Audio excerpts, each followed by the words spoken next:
So I'm Sebastian Gorka, and I'd like to tell you a story about my father and my family's history and why I wore a medal that reminds me of what they suffered under the Nazis and under the communists.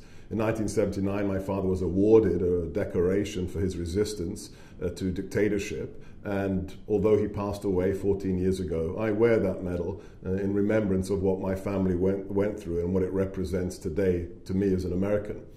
In 1939, when World War II broke out, my father was 9 years old. And with his family in Budapest, they lived through the horrors of World War II. 3 out of 5 houses destroyed, the siege of Budapest, the takeover by the Nazis. At the end of the war, he was 15 years old, and he thought, well, maybe now I can have a normal, bright future. But it wasn't to be. 3 years later, another dictatorship took over, the communists. And his freedom was curtailed, as was that of all other Hungarians. But he decided to do something about it. In college, at the age of 18, he decided to create an underground organization of pro-democracy anti-communists to work against the Soviet dictatorship. However, they were betrayed by Kim Philby, one of the deadliest traitors of the Cold War.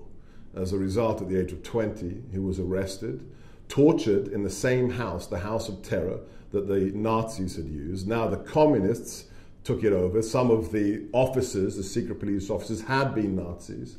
They tortured my father. I remember as a child looking at the lines on his wrists and asking him, "What is that, Dad?" And eventually he told me that's where he had been hung by his wrists backwards by wire tied to a pipe in the ceiling of the basement of the House of Terror.